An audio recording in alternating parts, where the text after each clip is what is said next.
Bom, boa noite a todo mundo e obrigados por nos acompanhar. Bem-vindos a mais uma mesa no primeiro dia da Flip 2016, onde temos um encontro entre dois dos autores mais surpreendentes da narrativa latino-americana contemporânea, Álvaro Henrique e Marcílio França Castro. Bem-vindos os dois.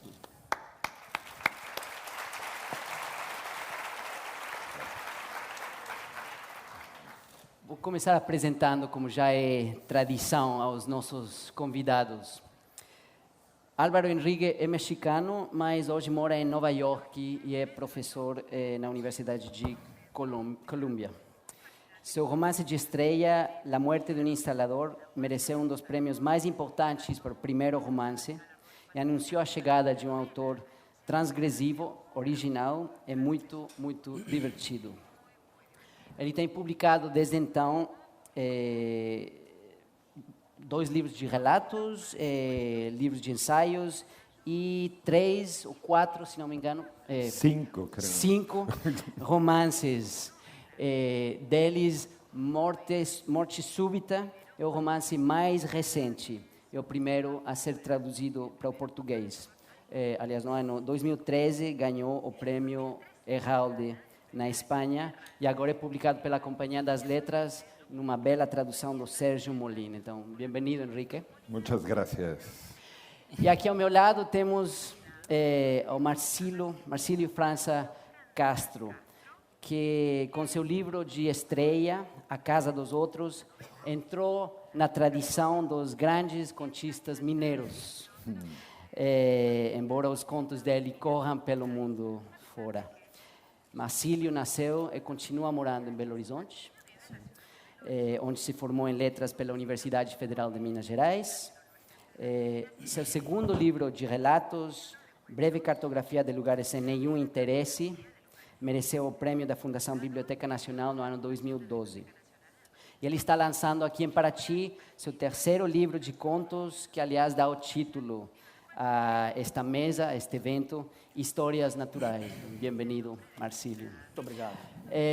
Então, eu gostaria de começar pedindo para Marcílio de ler um trecho desse novo livro de contos. Ele tem feito uma escolha do primeiro texto do livro, e então aí vamos escutar um pouco na voz do autor. Por favor, Marcílio. Bom, boa tarde a todos. Queria primeiro agradecer ao Paulo Werneck, a curadoria da Flip, o convite. Estou muito feliz, muito honrado de estar aqui, apesar de estar um pouquinho nervoso. Mas vou começar fazendo a leitura desse texto, que é o texto de abertura do meu terceiro livro, que está sendo lançado agora pela Companhia das Letras. E o título é Roteiro para Duas Mãos. Eu vou ler os 2 primeiros parágrafos, porque eu acho que dá para ter uma ideia de como é que, ou de ter uma expectativa de como que a coisa prossegue em seguida.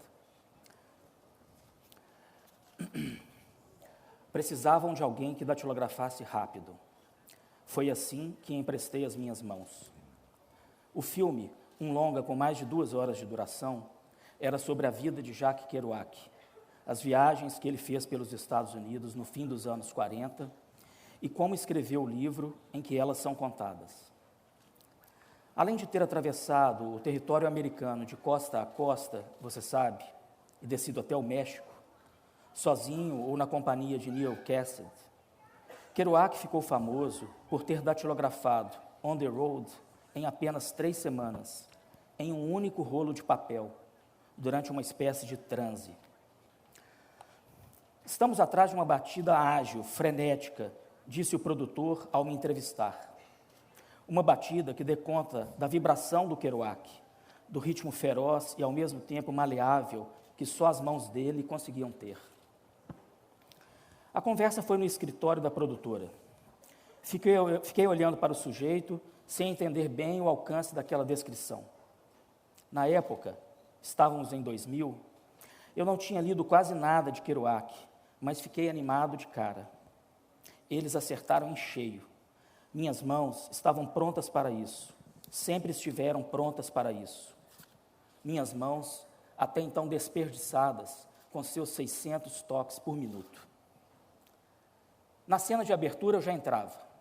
Num cômodo com pinta de escritório, o som dos tipos estalando vem antes do escritor e atrai a atenção para ele, concentrado diante da máquina. Um tanto de cadernos e papéis espalhados na escrivaninha.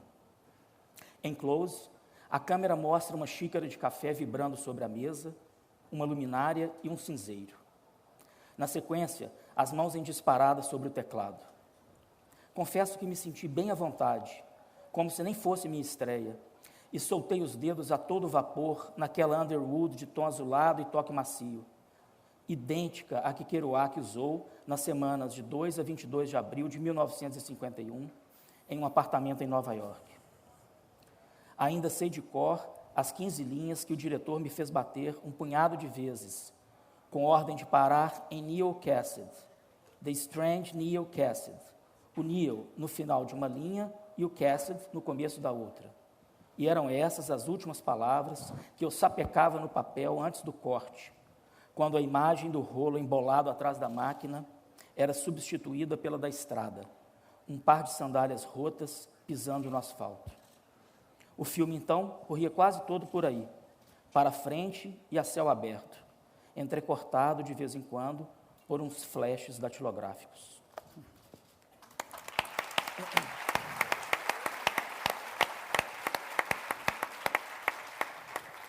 Muito obrigado, Marcílio.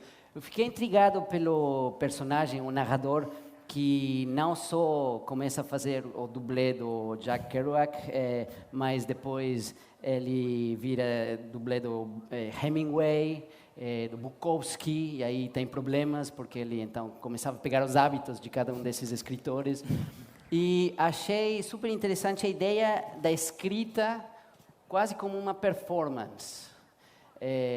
Esse narrador vira...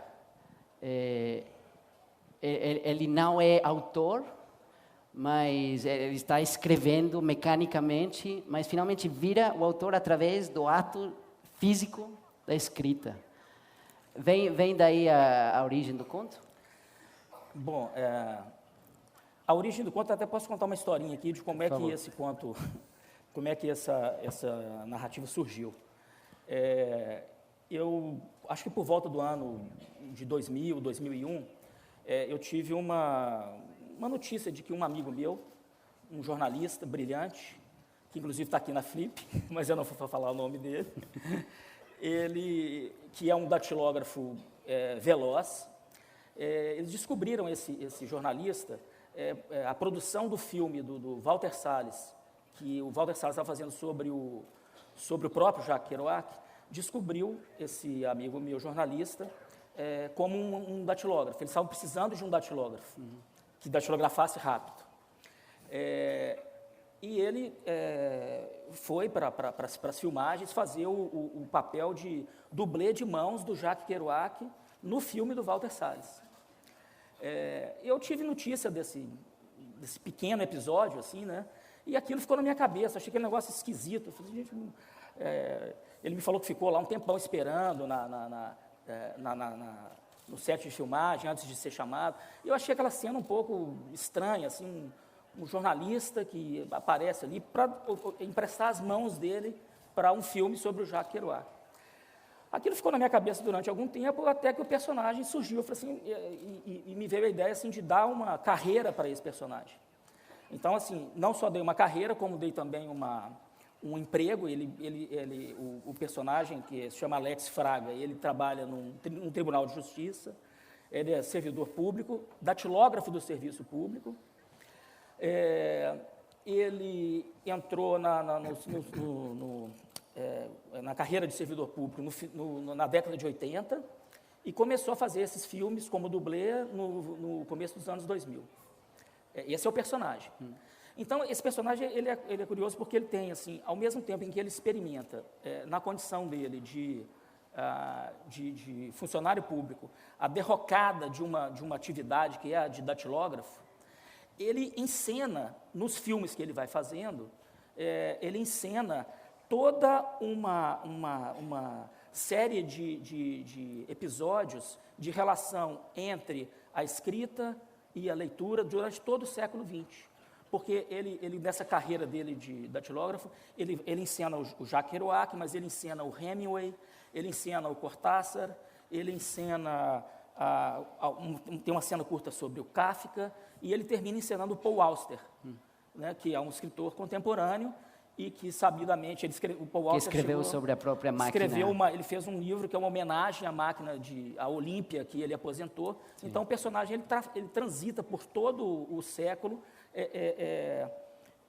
encenando e ensaiando sobre esse assunto. Sim, mas aparece não só nesse conto, mas em outros contos do livro, tem um tipo de personagem que a pessoa... Tem um escrevente de cartório, e em outro conto ainda aparece um copista medieval. Então, são pessoas que estão escrevendo sem ser escritores ou autores de ficção, digamos. E não sei se isso tem a ver com a própria experiência, porque você foi redator de textos na Assembleia Legislativa de Minas Gerais, não foi? Isso, revisor. Revisor. Sim. E você... esse assunto de você estar escrevendo... Sem ter a ideia de querer escrever ficção, mas você escrevia o dia todo. Né? Eu adoro os copistas, os escribas, essa família é muito querida para mim, eu gosto muito deles. Eu acho que, sim, no meu livro e nos livros anteriores, essa personagem desse intermediário, esse mediador entre aquilo que é uma autoridade e o comum, entre o que é o autor e o leitor, ela está sempre presente. Eu acho que é uma posição, é uma âncora privilegiada para a narrativa. Também os editores, os tradutores, aqueles que estão no meio do caminho. Por que eles são uma âncora privilegiada para a narrativa? Esses em especial, mas todos aqueles outros que são personagens menores sem autoridade. A partir do momento em que ele se despe da autoridade, ele está livre para pensar com liberdade. Eu gosto muito do personagem que ele recusa a autoridade, mas que não perde a capacidade de invenção. A autoridade já, de certa maneira, engessa de alguma maneira o personagem ou o pensamento dentro de um código estabelecido. E existe quase um compromisso de responder por aquilo. Então, a opção por esse personagem que rejeita a autoridade, ela é muito confortável para a narrativa. Porque aí eu posso trazer pessoas comuns, mas que têm essa capacidade de invenção. E eu gosto de lidar com essa possibilidade de invenção a partir de um lugar comum. Obrigado, Marcílio. Enrique, hablando de rechazar la autoridad...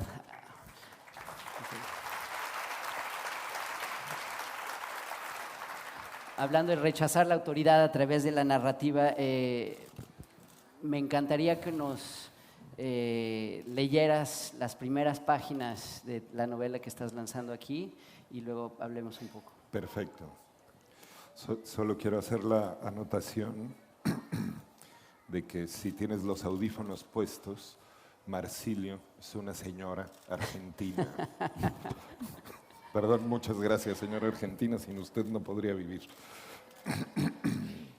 O mais antigo registro escrito da palavra tênis não se refere aos sapatos concebidos para a prática de exercícios, mas ao esporte do qual o termo deriva e que foi, a par de esgrima, seu primo irmão, a primeiro a exigir um calçado especial para ser jogado.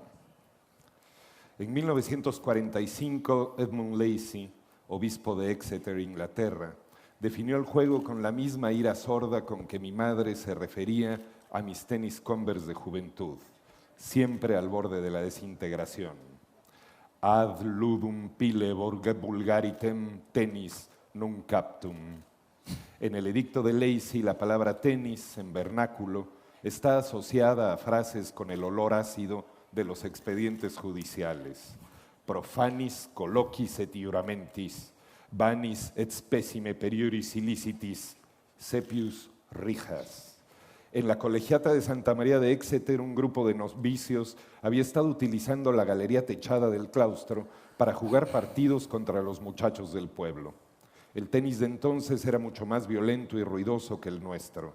Unos atacaban, otros defendían. No había ni red ni líneas. Los puntos se ganaban con las uñas y a mordidas, clavando la bola en una buchaca. Como era un deporte inventado por monjes mediterráneos, tenía notaciones salvíficas. Atacaban los ángeles, defendían los demonios. Era un asunto de muerte y ultratumba. La pelota como alegoría del espíritu que va y viene entre el bien y el mal, intentando colarse al cielo. Los mensajeros luciferinos atajándola. El alma desgarrada como mis tenis. El rijoso pintor barroco Michelangelo Merisi de Caravaggio, aficionadísimo al juego, vivió sus últimos años en el exilio por haber dejado a un contrincante atravesado a espada en una cancha de tenis. La calle en la que sucedió el crimen todavía se llama Vía de la Palacorda, calle de la red y la pelota en memoria del incidente.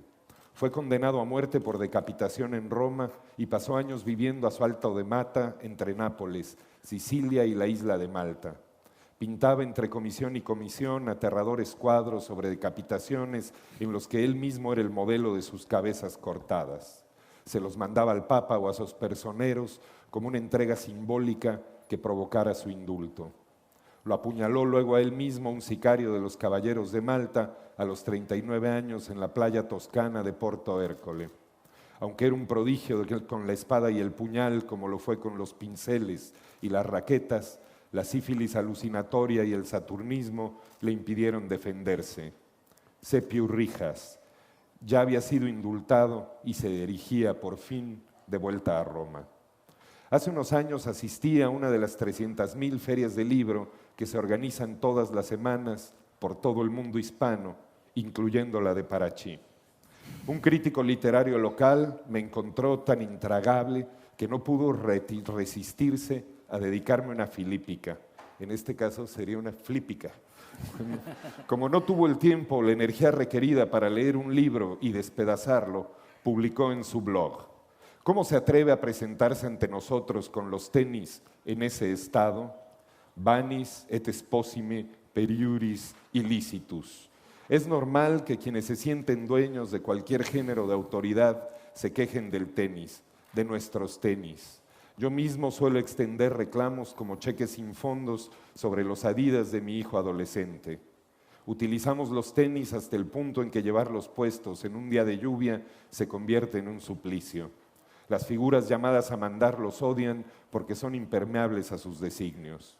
En la escena inicial de la comedia renacentista británica Eastward Ho, un sirviente llamado Quicksilver entra al escenario cubierto con una capa y calzado con zapatillas de salón, unas pantuflas con suela de lana gruesa que son el primer antecedente de nuestros tenis. Su señor, preocupado por lo que ve como una señal de que el joven está a punto de hundirse en un mundo de truanes, apostadores y asesinos, le alza la capa. Lleva al cinto una espada y una raqueta. Otra figura de autoridad que descubre los defectos esenciales de alguien por culpa de su calzado deportivo.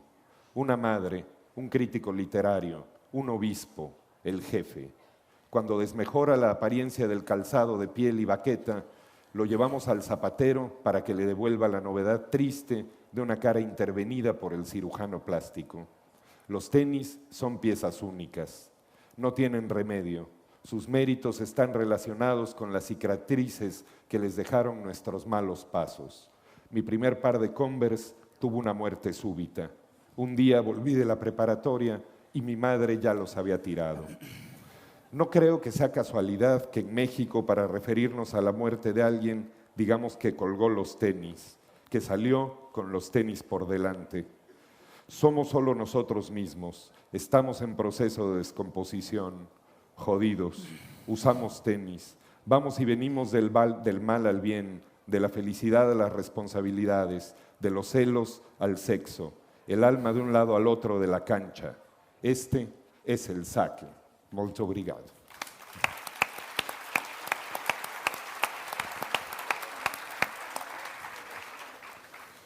Gracias, Álvaro. Cuando alguien me ha preguntado, ¿y qué pasa después en la novela? Entonces yo trato de explicar que la novela está organizada en torno a cada uno de los puntos que se juega en una partida de este tenis antiguo de pala corda, y que eso le da estructura a la novela, pero es quizá una de las formas más complicadas de estructurar una obra de ficción. Entonces, cuéntanos por qué escogiste un juego de pala corda entre Caravaggio, Francisco de Quevedo, en el siglo XVI. ¿Por qué escogiste ese incidente en particular que puede o no haber sucedido? Cuando le mandé la revista a mi editor en España, el original de la novela a mi editor en España, sí, lo leyó y me dijo: Álvaro, este es el último libro raro que te publico. ¿Verdad? Tienes 3 hijos, Álvaro, tienes que escribir algo normal, tienes que dejar de escribir libros como este. Y un mes después me dio un premio que llevaba su nombre.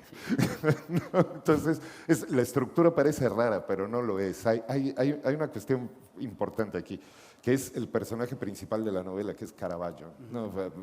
Todo el mundo conoce el trabajo de Caravaggio, todo el mundo lo ha visto. Es un personaje fascinante, un artista que en el tránsito entre el siglo XVI y el XVII, es decir, en los años 1500 a 1610 o 15, era abiertamente homosexual en la Roma que pensamos que es ultraconservadora de ese periodo. Es cierto también que era un asesino y además era también el primer artista moderno de la historia. Es un personaje realmente fascinante. Tenía una vida muy baja y se la pasaba teniendo problemas con la justicia. Sabemos de Caravaggio casi más que Caravaggio, porque es el pintor con más expedientes judiciales que existe en la historia del arte. Y bueno, Caravaggio, además de todo eso, además de ser un estafador en la vida real, estafaba también en el mundo del arte. Fue también el primer artista que utilizaba una cámara lúcida para copiar a sus modelos, y era modernísimo y estaba conectado con tus personajes en el sentido de que cuando estaba componiendo la obra de arte, no la componía en el lienzo, no hay ni un solo dibujo de Caravaggio, y las pinturas de Caravaggio no están dibujadas con carbón. Lo que hacía era que ponía a sus amigos, que eran todos una bola de prostitutas, borrachos, asesinos, en una habitación con un agujero en el techo por el que entraba la luz, los ponía disfrazados ya como en la pintura y los copiaba a través de la cámara lúcida. Al hacer eso, básicamente lo que hizo fue inventar el arte moderno, porque la obra de arte no era lo que se imprimía en el lienzo, sino lo que representaban sus amigos. Es Caravaggio entonces el primer artista que decide que lo importante en una obra es el proceso y no la pieza misma. Ahora, decir todo esto en una novela es muy aburrido, porque escribir una novela sobre Caravaggio es como escribir una novela sobre Keith Richards, ¿no? Es una persona demasiado famosa, salen demasiadas películas, esta idea del artista asesino es definitivamente demasiado seductora. Entonces, durante muchos años quise escribir una novela sobre él, y un día descubrí, releyendo una biografía suya, que además de un excelente pintor, un excelente asesino y un ladrón de primera categoría, Caravaggio era también un gran tenista, era una estrella del tenis de su tiempo, lo juro por Dios. Y además lo que dice la novela es cierto que durante un tiempo en su juventud vivía con Galileo Galilei, eran muy amigos, y mientras Galileo estaba escribiendo la teoría de las parábolas, en esa época era la misma en la que veía a Caravaggio jugar al tenis, bueno, a la palacorda todos los días. Entonces, bueno, esa novela que había estado tratando de escribir durante muchos años sobre Caravaggio se materializó en mi cabeza en el instante en que me lo imaginé, en lugar de cursimente pintando un cuadro con gran devoción, en la soledad infinita de la cancha de tenis. Sí. Entonces es una novela que es así. Aún así es difícil contar una novela sobre Caravaggio. Así que la novela lo que cuenta realmente es la historia de una serie de objetos relacionados con Caravaggio, organizados en torno a un partido de tenis. Pero mucha gente ha descrito la novela como una novela histórica, porque trata personajes históricos en el siglo XVI, pero he visto declaraciones tuyas diciendo que no, esta novela es sobre el mundo actual. Sí, bueno, no sé, un libro es, la literatura es de quien la trabaja, ¿no? Es decir, los libros son de los lectores y no de los autores. Entonces, lo que yo tenga que decir no tiene ninguna importancia. Yo creo que el verdadero artista es el lector. Es decir, yo solo despliego un mapa con mi trabajo y es el lector el que organiza la novela en su cabeza y es el lector el que, como Caravaggio, genera la serie de imágenes que quieren decir algo, ¿no? Entonces, si a alguien le parece que es una novela histórica, está muy bien, yo no tengo ningún problema con eso, pero ciertamente es una novela que no pretende recrear un proceso histórico, es una novela escrita con mucha rabia sobre el mundo en el que vivimos y que funciona muy mal, ¿no? Un mundo en el que es posible el Brexit por razones de racismo puro, un mundo en el que muy probablemente el siguiente presidente de Estados Unidos sea Donald Trump, un mundo en el que el PRI regresa al gobierno en México, en fin, este mundo de pesadilla en el que vivimos.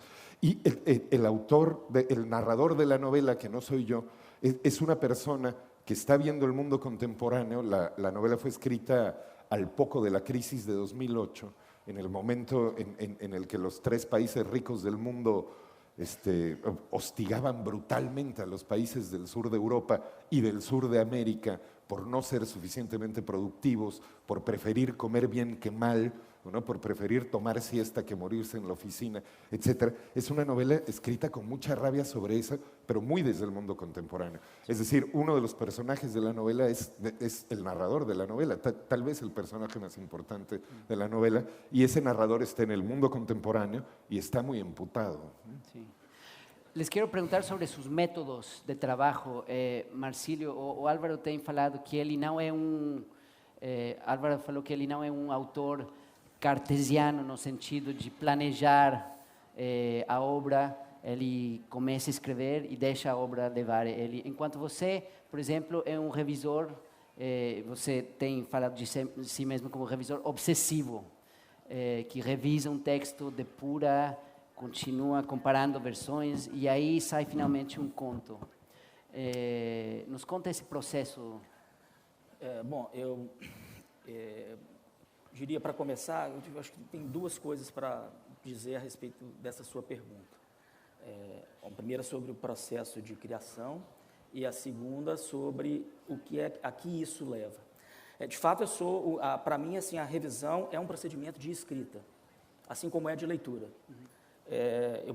Eu começo a escrever, eu primeiro faço muitas notas de tudo, eu faço notas na rua, faço notas em casa, e faço nota em pedaço de papel, faço nota agora no celular, comecei a fazer nota no celular também, exatamente não sabendo em que aquilo vai dar. Assim. Mas em algum momento eu tenho quase que um balde, literalmente, assim, de papel, assim. E aquilo vai, em algum momento eu passo aquilo para o computador e aquilo tende a se tornar uma ficção. E no processo, depois que eu transcrevo para o computador, eu faço também inúmeras versões.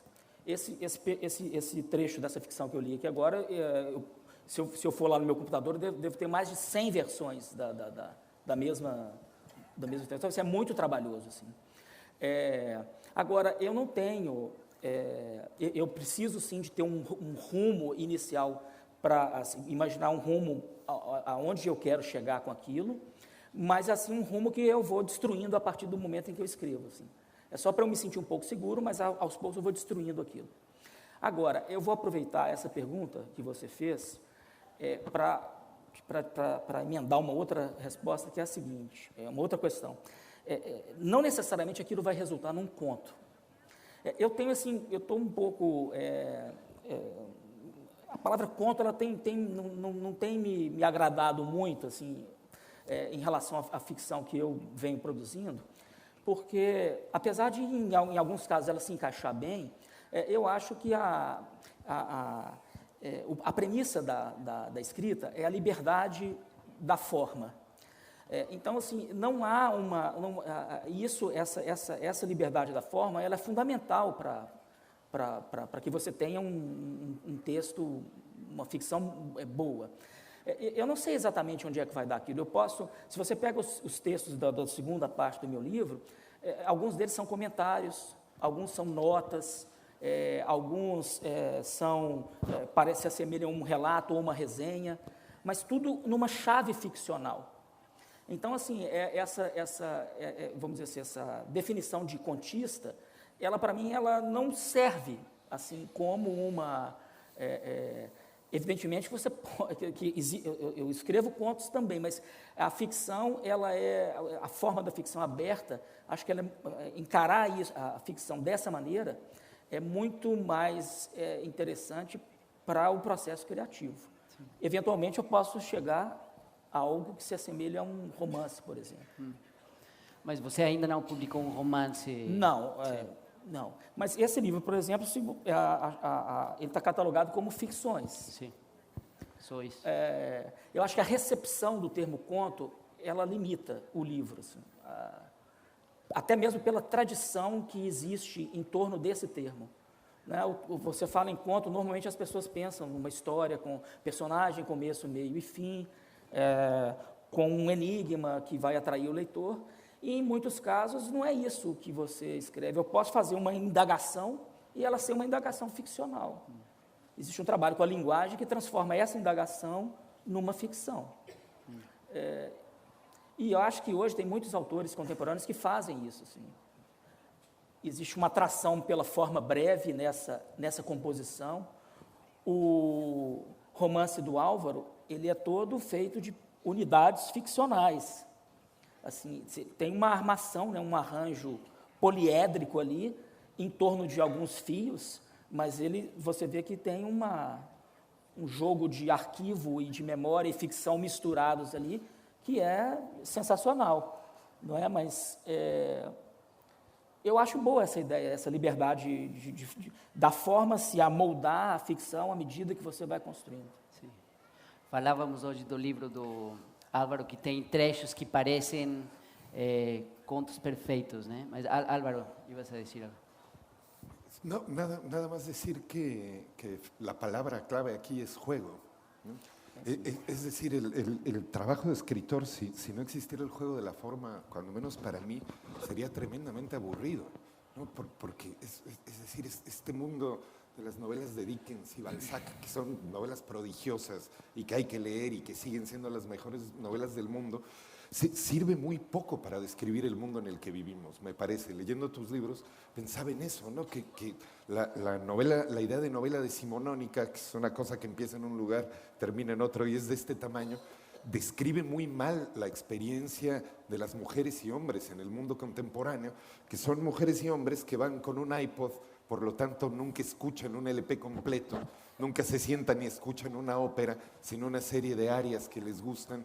En fin, el mundo ya no puede ser descrito por esos géneros literarios tradicionales, así que creo que el juego, a mí me gusta mucho que hayas usado la palabra juego, pero el juego es inscribir el libro en los márgenes de los géneros, ¿no? ¿Para qué escribir otra novela? Es decir, eso.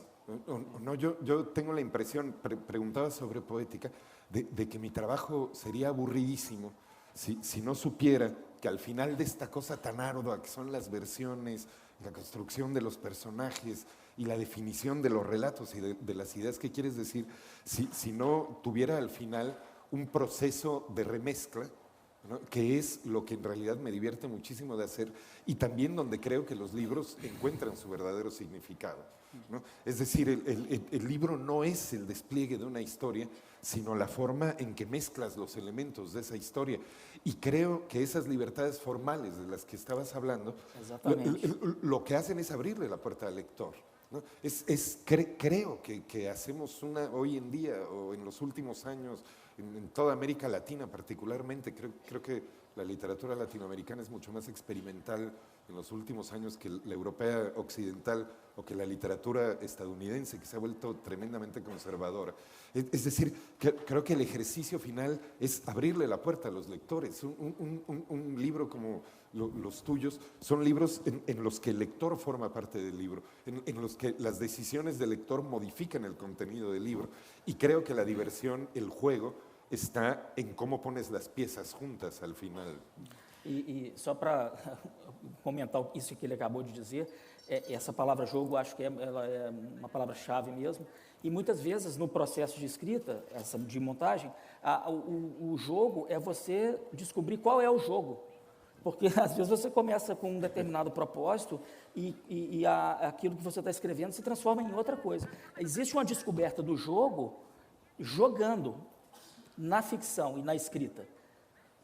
E esse jogo, assim, o que é interessante é que você atrai para esse jogo diversos elementos que podem ser um fato histórico, um incidente ordinário, pode ser uma ocorrência do mundo, da história da cultura.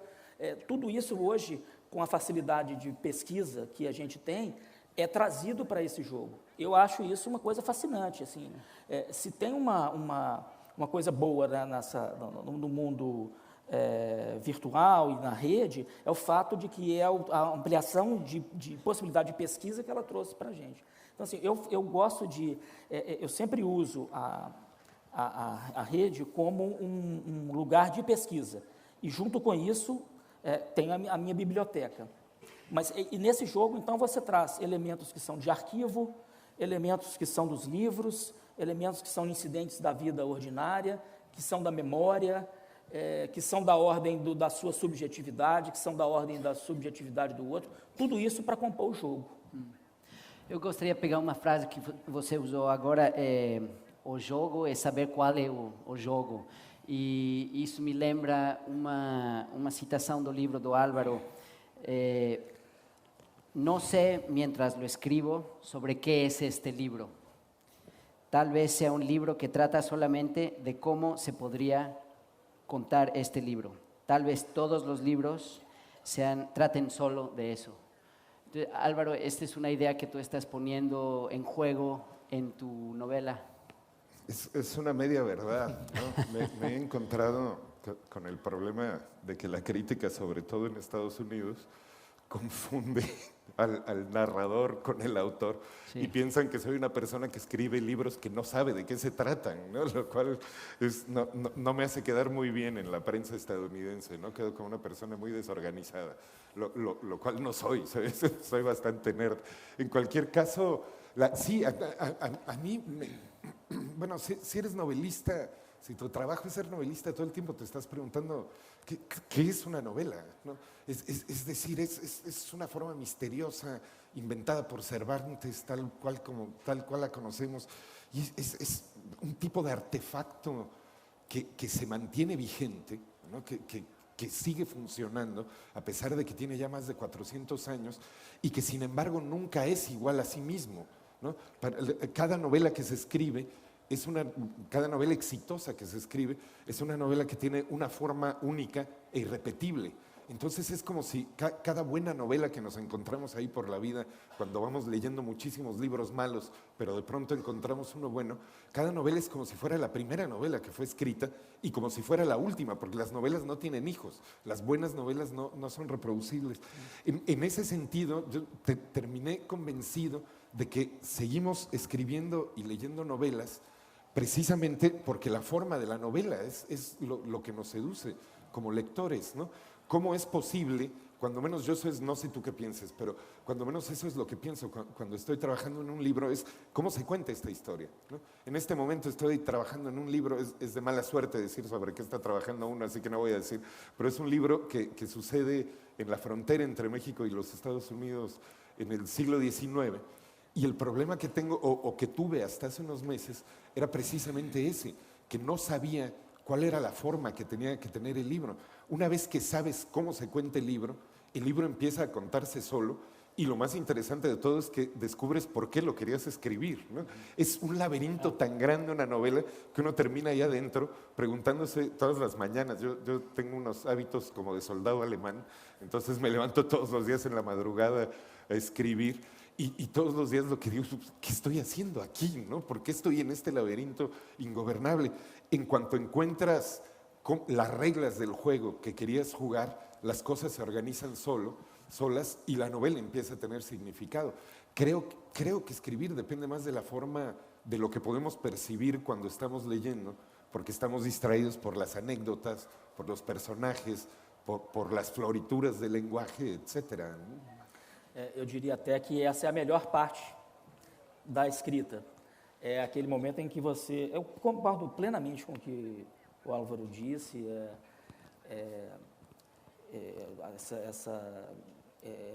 desconhecimento sobre o rumo da escrita, mas eu acho que essa parte talvez seja a melhor, é aquela parte em que você tem a expectativa de que algo vai ser feito.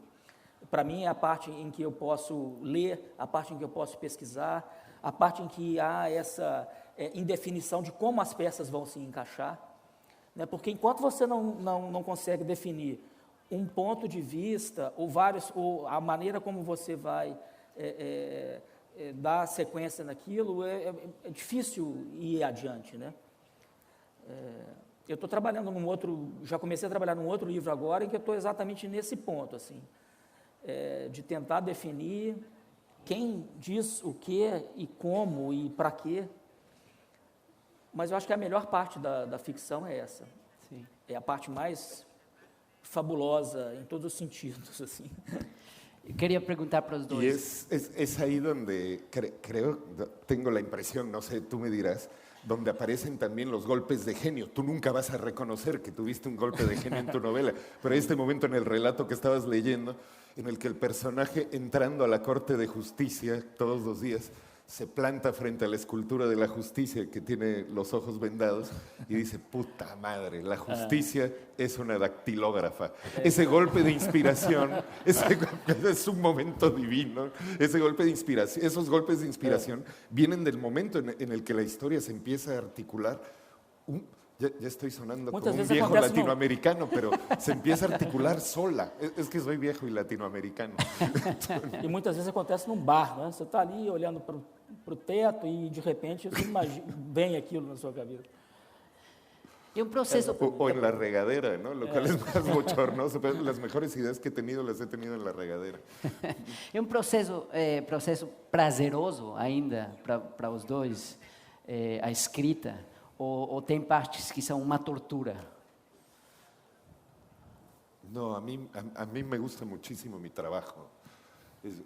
Es decir, no todos mis libros tienen éxito y tengo 3 hijos, así que generalmente soy profesor universitario y odio cada segundo de ese trabajo, cada instante de que entro al salón a que salgo del salón, y todo el tiempo estoy pensando en estar en mi estudio. En un salón de clase no puedes fumar, en mi estudio puedes fumar. En un salón de clase no puedes tomar cachaza, en mi estudio puedes tomar cachaza. En un salón de clase tienes que llevar pantalones largos y camisa, en mi estudio puedes estar en calzones. Sí. No hay comparación. Ser escritor es el mejor trabajo del mundo. No.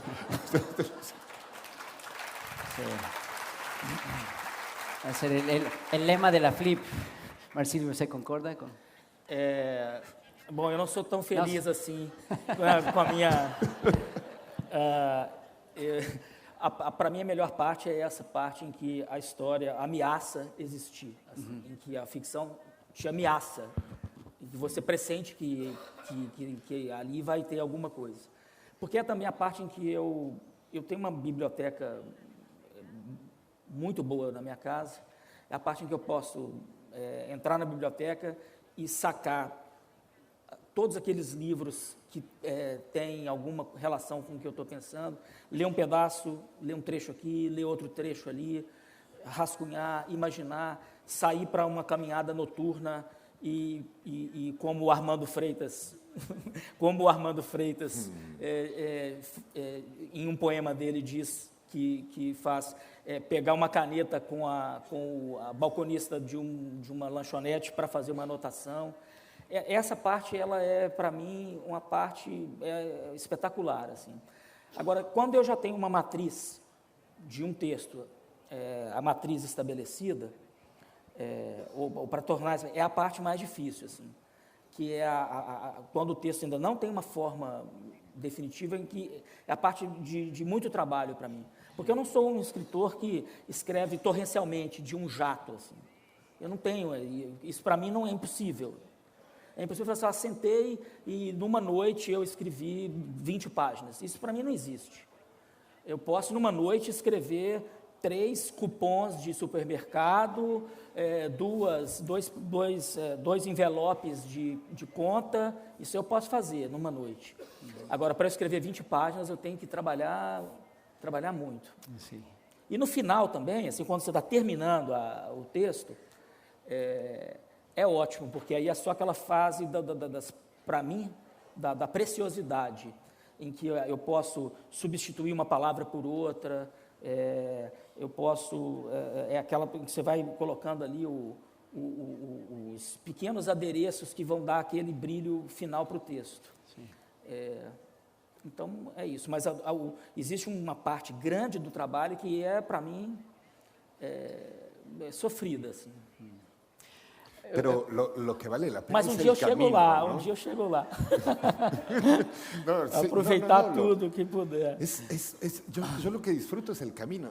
Estoy de acuerdo en que es tremendamente arduo, ¿no? No hay nada más difícil que contar una historia. Es realmente difícil contar una historia porque no hay nada antes de la historia, ¿no? Es decir, un escritor cuando es exitoso levanta un mundo completo y los ladrillos de ese mundo son solo aire, no había nada, no había antecedentes, no había nada, y algo aparece ahí.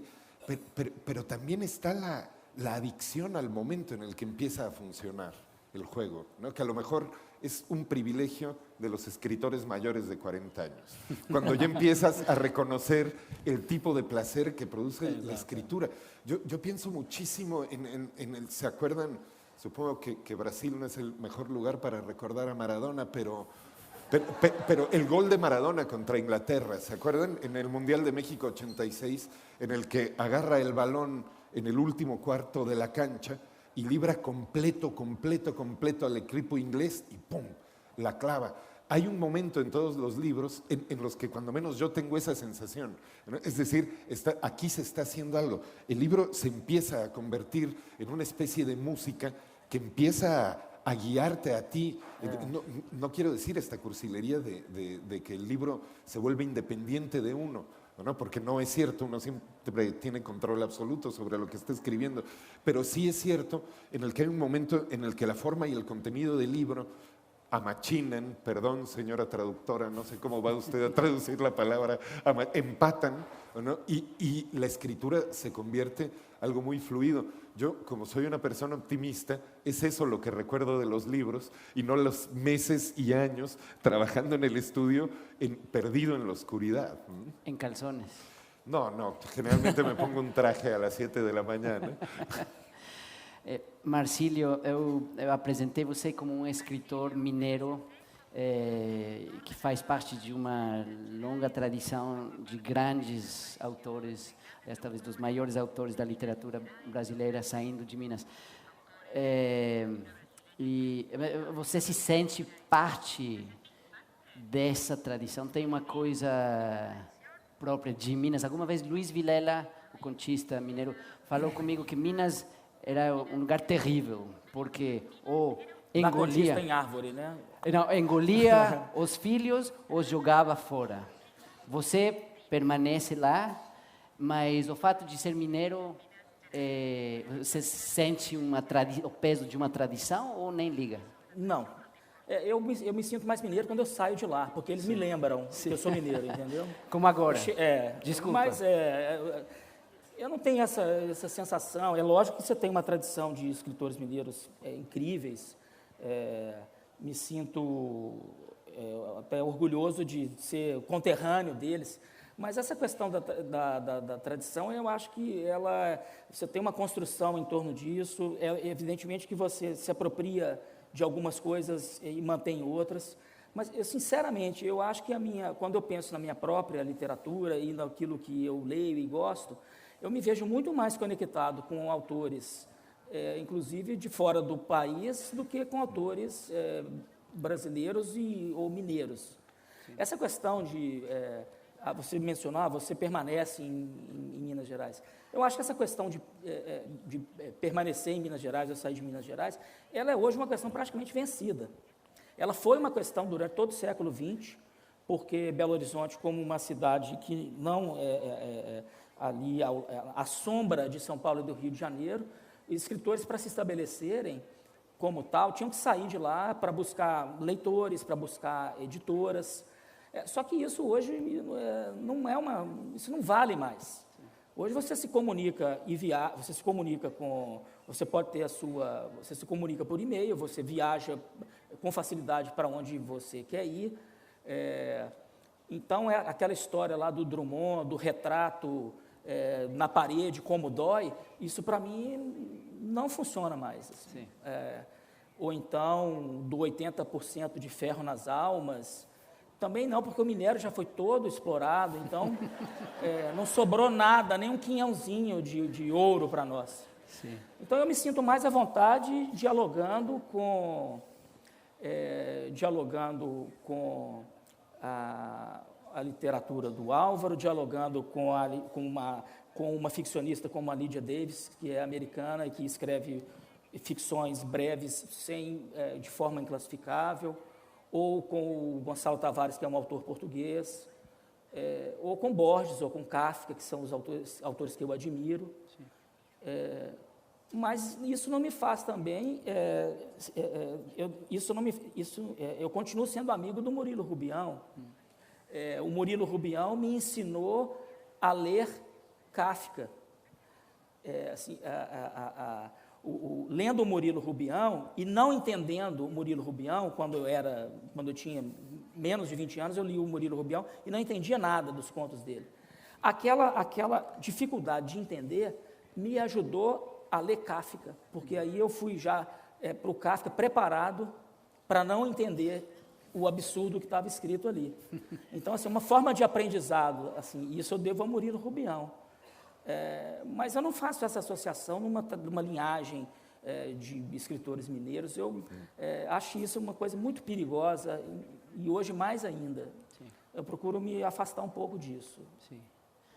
Álvaro, hablando de las conversaciones que un autor tiene con sus contemporáneos y sus antepasados, tú eres un autor mexicano viviendo en Nueva York, o quizás más específicamente en Harlem, que ya es una cosa todavía más... Es una identidad. Una identidad más específica, y escribiendo novelas que acontecen en Roma.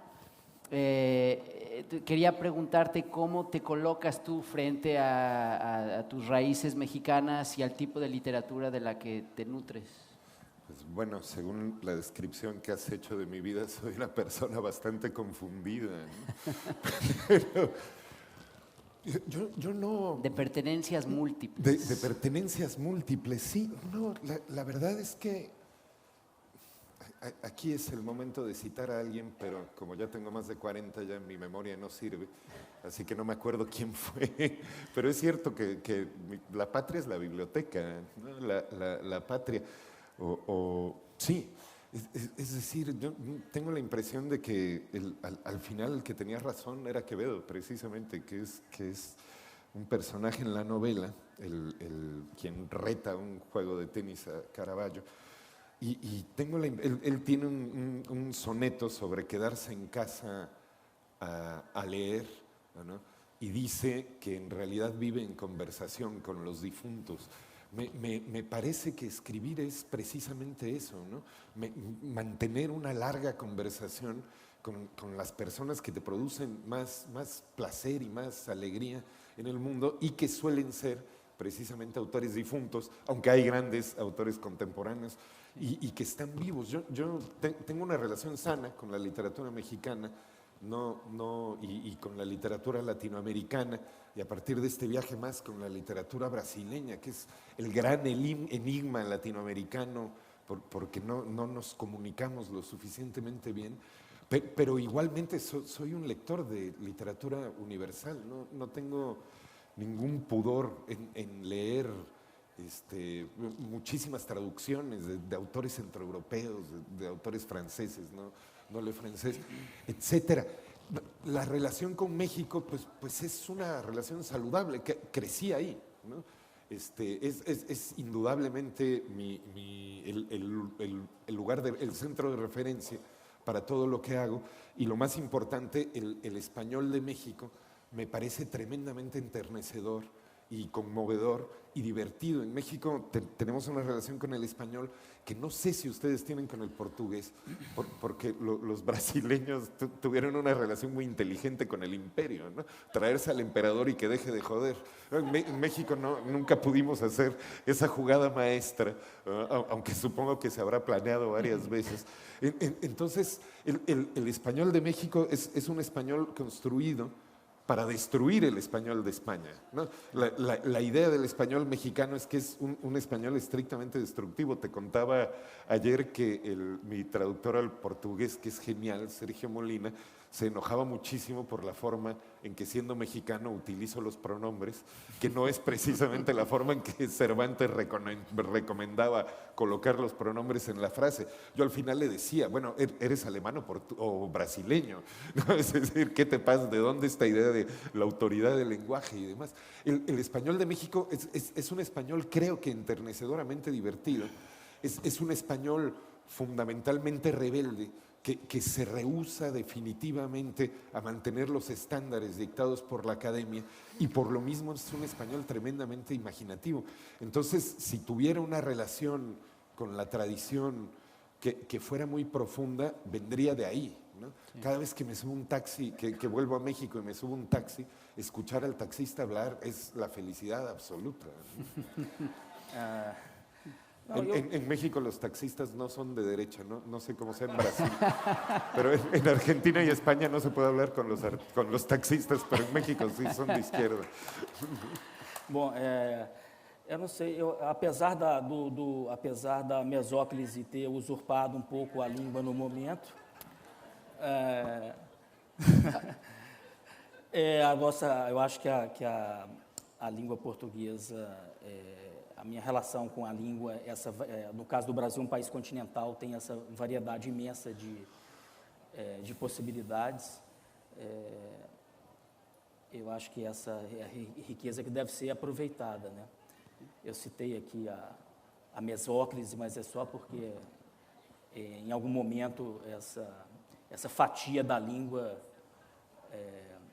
assume um lugar que não deve.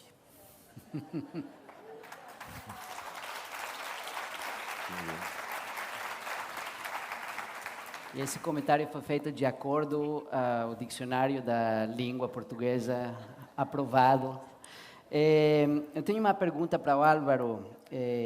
Álvaro, no viene con nombre, dice, tú te escapas de una tendencia dominante en la literatura mexicana actual al no meterte en el universo del narcotráfico y la violencia.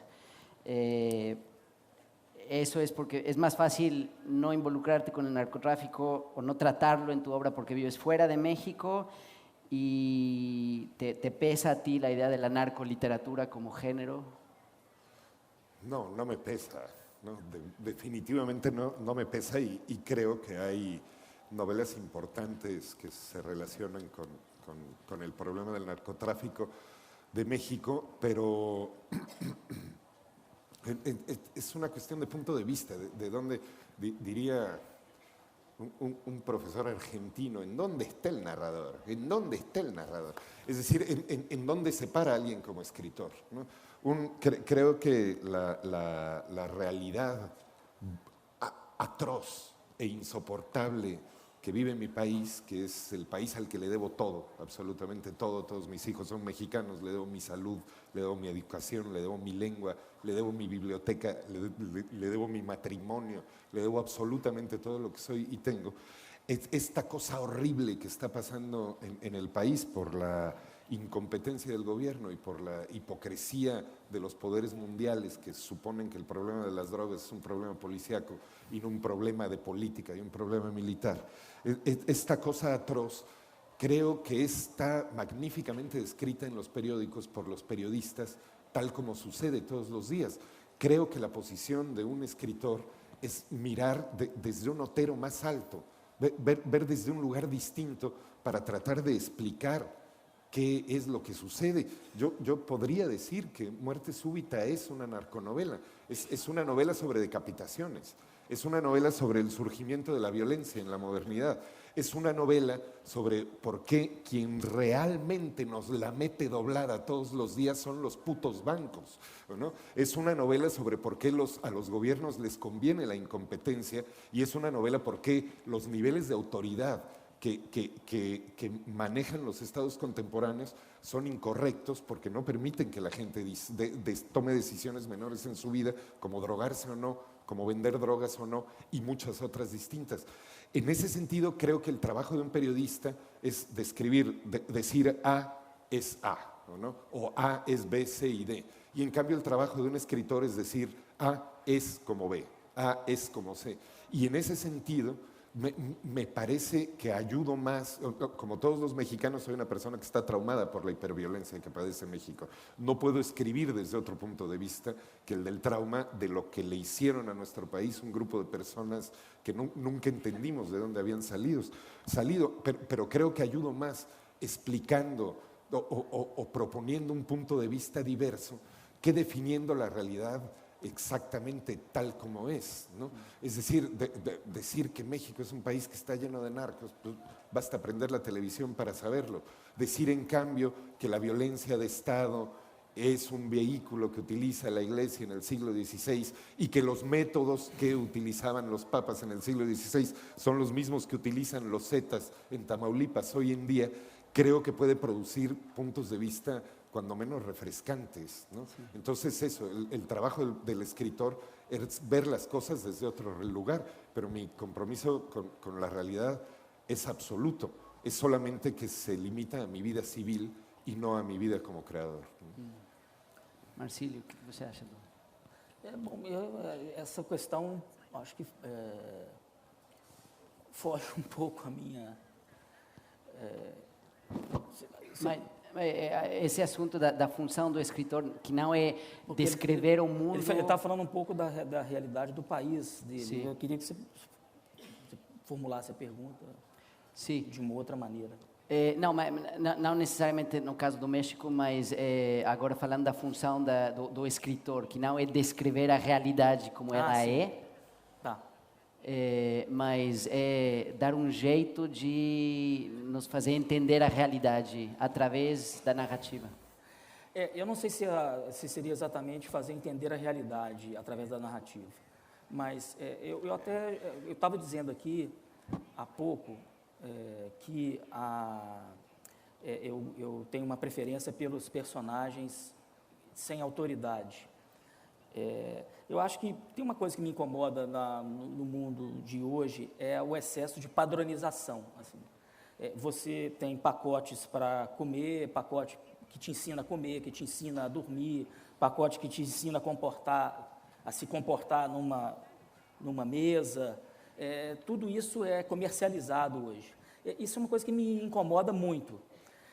Eu acho que, não diretamente, não propositalmente, mas a minha ficção acaba sendo um pouco uma resposta a isso.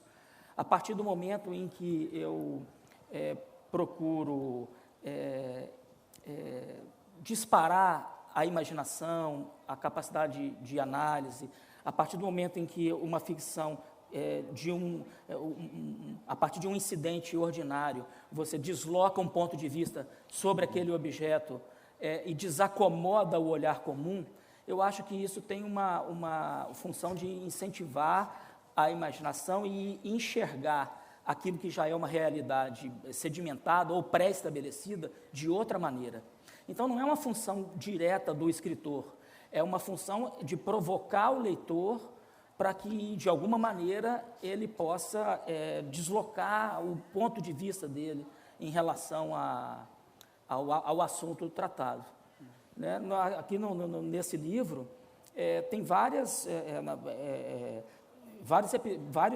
pequenos contos, pílulas ficcionais da segunda parte, que você tem um par de sapatos velhos, ou você tem a entrega de um presente, ou o exame de um retrato. São coisas muito comuns, mas assim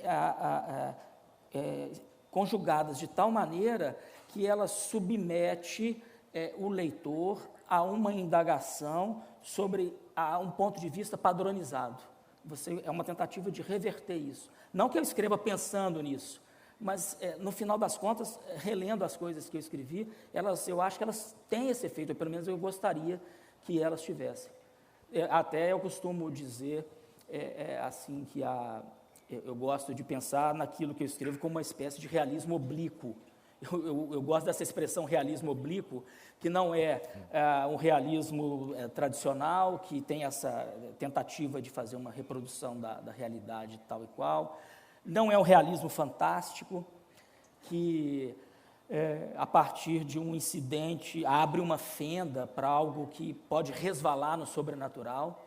Mas se você pega as minhas narrativas, elas são verossímeis, elas são aceitáveis do ponto de vista das leis, dos acontecimentos ou da física, mas elas são improváveis, ou elas são estranhas. Esse exemplo mesmo, esse conto mesmo do datilógrafo, tudo bem, tudo aquilo que está ali é possível, mas você já imaginou um datilógrafo ter uma carreira de dublê de mãos no cinema? Assim? Então, assim, aquilo ali, você emprega naquilo de uma realidade, mas é por uma via atravessada, é por uma via torta. Mas é legal você entrar naquele jogo e se sentir parte dele, sem que isso resvale para o sobrenatural ou para o fantástico. E tem um trabalho de apuração da prosa quase até o momento de não precisar do enredo. Nesse caso, isso varia. Isso depende da ficção. Por exemplo, eu tenho um outro... eu podia ler, né? Se temos tempo para ler, é um texto curtinho que acho que os tradutores na cabine já têm nos trechos que mandou Marcílio, e chama-se... Porque a leitura desse... O Comportamento das Águas. Esse é uma pequena ficção curta, porque o livro ele é dividido em 2 livros. Você tem o livro 1 e o livro 2. O livro 2 são 6 narrativas longas, que se aproximam mais da narrativa tradicional. Sim. O livro 2 são 5 sessões com 5 narrativas curtas, cada uma delas. Aí eu vou ler uma narrativa de uma dessas sessões, que talvez mostre um pouco disso que eu estou querendo dizer aqui, com essa tentativa de deslocar o olhar sobre algo que está acomodado. Vai lá. Então, se chama O Comportamento das Águas. A recondução dos peixes ao seu habitat natural tem sido feita com suavidade e sem grandes transtornos. Com a ajuda dos voluntários, que vão de casa em casa, os peixes são recolhidos pela manhã e até o fim do dia já nadam soltos, no mar, nos lagos, em algum rio. Mesmo as espécies mais frágeis ou temperamentais, como as de listras azuis, cujo tom varia segundo o humor, têm conseguido sobreviver. Os ineptos são sacrificados sem dor, e logo não haverá nenhum exemplar retido. O grande problema, entretanto, continua sendo o comportamento das águas. Apesar dos ritos meticulosos, obsessivos, que tentam preservá-las, a tarefa é quase impossível. Devolvidas ao curso natural, fora dos tanques e aquários, não há como conter seu instinto suicida. Obrigado, Marcílio. Temos tempo para mais uma pergunta que eu faria para Álvaro. Ayer hablábamos, Álvaro, de lo que ha pasado con la llegada del Internet, y me dijiste, cuando llegó Internet, todos nos volvimos escritores, pero todos nos jodimos. Pues sí, es cierto, ¿no? Se acabó nuestro tiempo privado, se acabó nuestra vida privada. Pero creo que hablabas de que se jodieron los escritores. Pues sí, bueno, es una cuestión de economías, ¿no? Que no sé si sea interesante, pero lo que sucedió con la llegada de Internet es que, bueno, que todo el mundo se vuelve escritor está muy bien. Al final, el dictum de Lautremont está muy bien, ¿no? Al final todos serán escritores. Ya lo cumplimos, ¿no? Y eso ha producido una desventaja económica tremenda.